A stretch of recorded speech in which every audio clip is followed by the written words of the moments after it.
इस वक्त जो बड़ी खबर है उसका रुख कर लेते हैं। बिहार के सीएम नीतीश कुमार ने कहा है कि पीएम नरेंद्र मोदी का मुकाबला करने में किसी में क्षमता नहीं है। उन्होंने कहा है कि 2019 में पीएम की कुर्सी पर मोदी के अलावा कोई और काबिज हो ही नहीं सकता।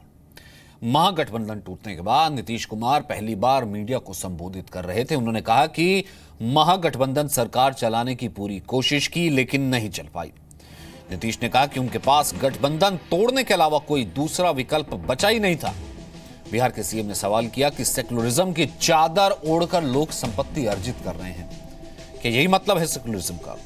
नीतीश ने कहा कि मैंने हर बार कहा है कि आरोपों के मामले में तेजस्वी को स्पष्टीकरण देना होगा, जिससे आम जनमानस में गलत संदेश ना जाए। 2019 में नरेंद्र मोदी को वापस दिल्ली की धरती पर काबिज होना चाहिए कि नहीं होना चाहिए, और आपका उसमें कॉन्ट्रीब्यूशन? कोई दूसरा नहीं काबिज हो सकता, सब बता मोदी जी का मुकाबला करने की किसी में क्षमता वगैरह है नहीं। सेकुलरिज्म का चादर ओढ़ करके लोग संपत्ति अर्जित करें, यही मतलब है सेकुलरिज्म का। जरा बताइए तो।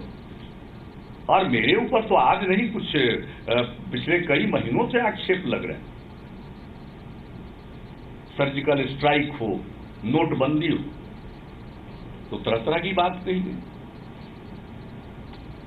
लेकिन 80% आदमी कहां 1000 रुपया 500 रुपया का नोट देखा है भाई। गरीब लोगों को अच्छा लगा कि कुछ पैसे वाले लोगों पर हमला हो रहा।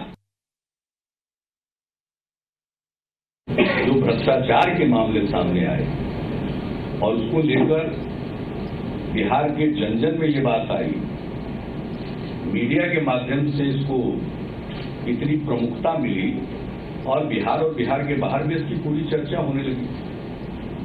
तो एक ऐसा विषय कि आखिरकार इतने दिनों तक की राजनीति में हमारा जो काम करने का तौर तरीका रहा है, उसमें हम समझौता कैसे कर सकते हैं। जब पहली बार देश के विभिन्न हिस्सों में छापा पड़ा तो उसके बाद ट्वीट करके कहा गया कि बीजेपी को नए सहयोगी के लिए धन्यवाद, बधाई। और 40 मिनट के अंदर उस ट्वीट की फिर व्याख्या की गई। लेकिन जो ट्वीट किया गया उसका इंपैक्ट क्या पड़ा, मैसेज क्या गया था, बहुत क्लियर था, बहुत साफ मैसेज था। और 40 मिनट के अंदर उसका इंटरप्रिटेशन भी किया गया तो लोगों ने कहा कि भाई ये एक सिर्फ बात बनाने वाली बात। ब्रजेश इस वक्त मेरे सहयोगी हमारे साथ मौजूद हैं। ब्रजेश, इसे क्या कहा जाए? नीतीश क्योंकि नए फिलहाल क्योंकि गठबंधन उन्होंने किया एनडीए के साथ, ये गठबंधन प्रेम कहा जाए या फिर बहुत जल्द उन्होंने स्थिति भाप ली, ये उसकी व्याख्या कर रहे थे, क्या कहा जाए? देखिए सचिन, जैसा रामविलास पासवान को एक मौसम वैज्ञानिक कहा जाता है कि वो पहले से ही भाप लेते हैं कि किसी सरकार बनने वाली है और कौन प्रधानमंत्री या मुख्यमंत्री बनने वाला है। वही हालत फिलहाल नीतीश कुमार की भी हो गई है और विरोधियों का आरोप है कि वो भी रामविलास पासवान की तरह मौसम वैज्ञानिक हो गए हैं। उनको पहले से पता होता है कि आगे क्या होने वाला है। निश्चित रूप से जब बात सचिन आई थी कि नरेंद्र मोदी के सामने 2019 में चेहरा कौन होगा, नीतीश कुमार की मंशा ये थी कि जो बाकी जो दल हैं, कांग्रेस है या फिर जो समाजवादी पार्टी है या फिर गैर मोदी जो फोर्सेज हैं, उसमें चेहरा कौन होगा। नीतीश कुमार की कोशिश ये थी या मंशा ये थी या उनके सपोर्टर्स ये चाहते थे कि नीतीश कुमार को भी चेहरा बनाया जाए। और नीतीश कुमार को अगर चेहरा बनाया जाता है तो निश्चित रूप से नीतीश कुमार के लिए एक जीत होती अगर 2019 में वो मोदी के खिलाफ चेहरा बन पाते विरोधियों का। लेकिन कांग्रेस ऐसा नहीं चाहती थी, बाकी दल में भी मतभेद था।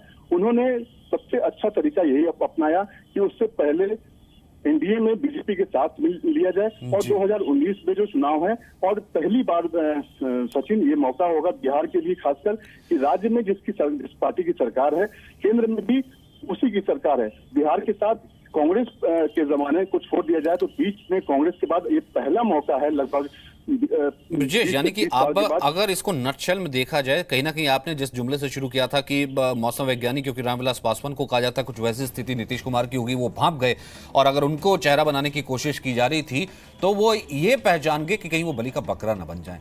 बहुत बहुत शुक्रिया फिलहाल इस बातचीत के लिए।